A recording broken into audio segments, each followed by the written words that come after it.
Hello and welcome. It's me again, Claire from Wiltshire in the UK, just showing you a little bit of what I've got going on in my garden this morning.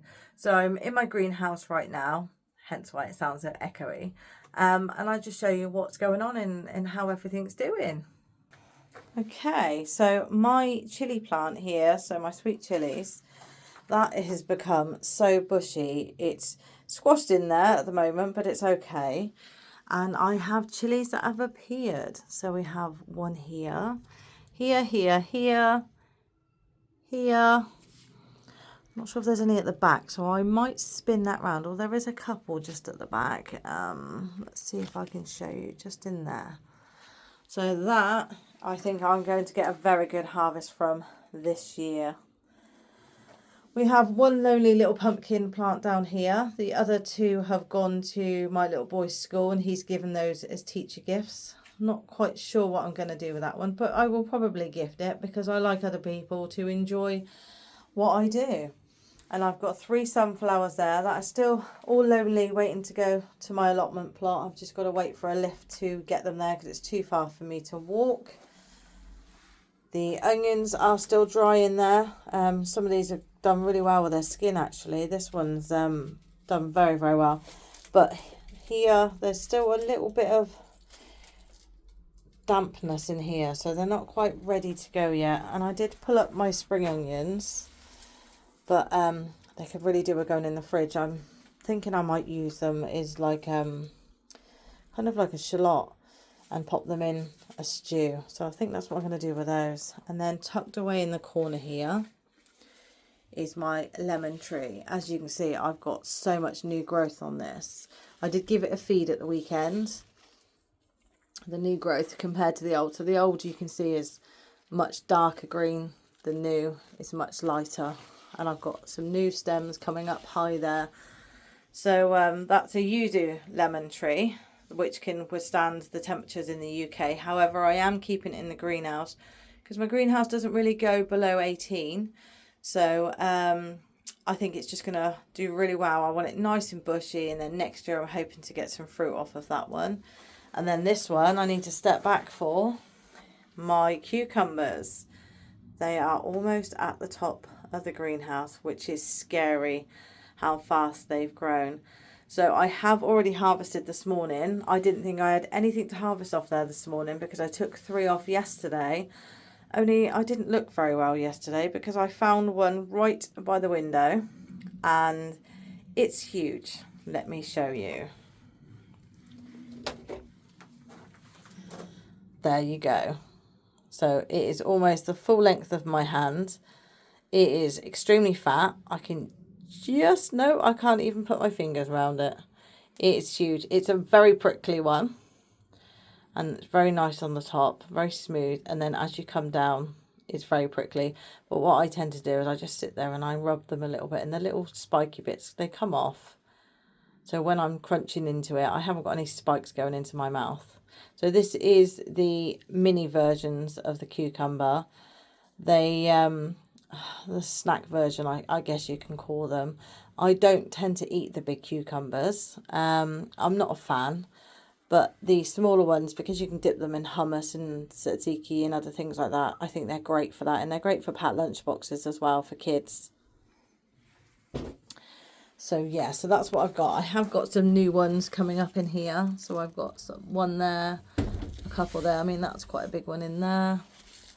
And then if we have a look, oh, I've got another quite a big one in the back there. Let's see, we can't really see it from there, can we? Just inside there, you can see the top there.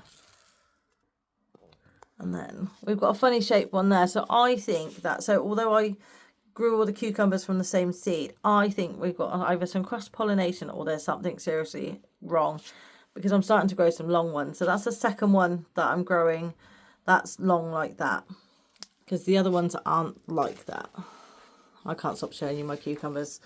I'm so proud of my cucumbers.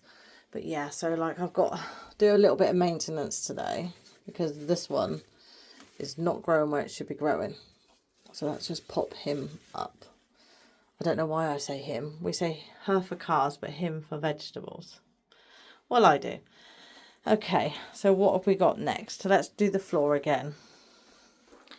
So I have a big pot down here with my sweet potato plants. The reason why there's such a big gap is because when I took the slips off of my sweet potatoes, which are here, not all of them were the same size. So I've taken a couple off this morning.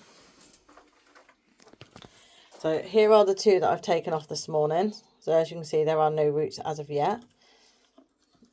And then within the last week, I took these ones off, and that's all of the roots for them. So they will be ready on Wednesday. So in 2 days, they will be ready to plant in with the other one down here. And then I will leave them in here to grow because they've gone in quite late. I would have put them outside if it was a bit earlier, say 4 weeks earlier. But because they've gone in quite late, I will leave the sweet potato pot in here. I'm very excited about that because I didn't think I was going to get anything when I purchased these 2 sweet potatoes, because I bought them from the supermarket. And I'd forgotten to eat them. Somebody had moved them to the back of the cupboard. And then when I found them, I was like, oh, they feel a bit hard. They don't feel very good at all right now. And there was a little bit of just like wear and tear, I guess, kind of like this on them. So I thought, I'm not going to eat them. And then I thought, can I grow sweet potatoes? Because I do love them. And that's where it started from. So I popped them into soil. For the first couple of weeks, I did have them outside. Nothing happened. So once I got my greenhouse, I popped them in here. I always keep the soil nice and moist. And then I got all these slips started to sprout here. Some of them were quite tall. I mean, these ones are very leafy. So once they get to about 6 to 8 inches, you can actually really gently, you just wiggle them off nice and gently. Don't pull them too hard. Pop them into a cup of water and they will sprout the roots. Once the roots are good enough, you can pop them into your big container. So that was a lovely experiment of mine because I didn't think it was going to work, and it did. So that's fantastic. Something else that I did was I got 3 hydrangeas in the front garden. So I took some cuttings of those. This is the best time of year to do it, when you've got some new shoots, because you don't want to use a flowering shoot when you do these. These are something I have done before, but these are going to be ready for next year if they all survive. I mean, they're all very strong right now, and I will be selling those on. So the plan for next year is to sell a lot of the things I'm going to grow, just so I could get a good supply of compost, you know, pots and all the things that do cost quite a bit of money. Having this as a hobby, I will be doing car boots and things like that, and I will be selling them. So it doesn't cost me as much as what it has this year. But whenever you start a new project, it always costs a lot of money, no matter what it is. Okay, so here, is that my Chinese lanterns? Yes, so these are my Chinese lanterns. So again, I've got the Halloween display of the pumpkins out the front, and I will be planting these out the front once they get a little bit bigger, and they produce beautiful orange flowers that look like lanterns. So I'm going for a very natural theme. I'm trying to look for a bale of straw as well, so I can pop that out the front, because I think that would look pretty cool as well. And then this one here, so I've got 2 different ones in this one. So this is the Chinese spinach here, and then this one at the back is the last little bit of basil I've got, because I did transplant the basil into these trays here. So it's a mix of purple and your normal, I don't know what you call your normal basil. So this one at the back was not big enough at the time, but it's got big enough now, so I will transfer it into this pot because this space is empty. So that's what I will do today. And then if I pop the cucumbers that have now grown onto my shelving, there's a nice big stick there for you. Can we grow around the stick, please? No? You're not wanting to? There you go. And then we have more basil here. I'm a massive pesto fan, so I will constantly keep growing basil. And then we have peas just there. So not all of them are ready to go out, so I will give them another week. And then we have here some peas. That one's not done very well at all. And this one has a little bit of damage on it. But the rest of them are quite big, so they are going to go out in my new pot that I purchased yesterday. And we have peas here as well. So the bag is a mixed lot. We have 2 pak choy here. These weren't ready to go out into my vegetable plot when I put the others out. And considering there's a flea beetle issue in my vegetable pot, I'm trying to keep them in here as long as possible. My curly kale, as you can see, has grown hugely. This is going to go at the allotment. I will keep 2 pots for at home, and the rest will go to the allotment in case it doesn't work out at the allotment, because I've not grown it there before. A shop bought coriander, because I eat a lot of this and I've run out currently. So it's very, very short in my garden. So I've got another one just on the go there that needs to be potted up. And then here is my new coriander that I've grown from seed. That has come on in the last 24 hours. Like, oh my gosh. So wow, there was 2 yesterday. So it's a very well used herb in my garden. I just think it tastes amazing. And then you've got peas here. What, you can't see them? Yeah, because they didn't germinate. These ones didn't germinate at all. And I've worked, you know, it's the same lot from the others, but they did not germinate at all. And they've been going since the early July. So that today I will get rid of, and I will pop something else in there. I do have some rosemary here. One of them has died off because I want to do loads of rosemary bushes at the allotment for next year. So I'm trying to grow as many as I can from the new one I've got this year, so I can have lots there, because it's very hardy. It doesn't need lots of water in, and it smells absolutely fantastic. So I want those at the allotment. So now on to my chili plants. So we have this one here, ignore the middle one, and this one here. They are the same, and they aren't very big. They aren't very bushy, but this morning I did harvest 2 peppers. So that's quite cool. So that has been the same size for about a week now. It hasn't got any bigger. So I thought, right, okay, you're ready to come off. And this one has started to get the black mark, the dreaded black mark. So I've taken that one off. So I will have a bag of these in my freezer, and I will use them in my cooking. I do a lot of slow cooking, so having it frozen is very, very handy. So that is what I will be doing with them, so they can sit with my cucumber from my greenhouse harvest today. So this middle one is a purple chili. I can't tell you exactly what breed it is because I've totally forgotten, but let's try and get right in here. Or as I drop a flower off. All the flowers are starting to drop off. So the flowers are fantastic. The flowers are beautiful, as you can see there.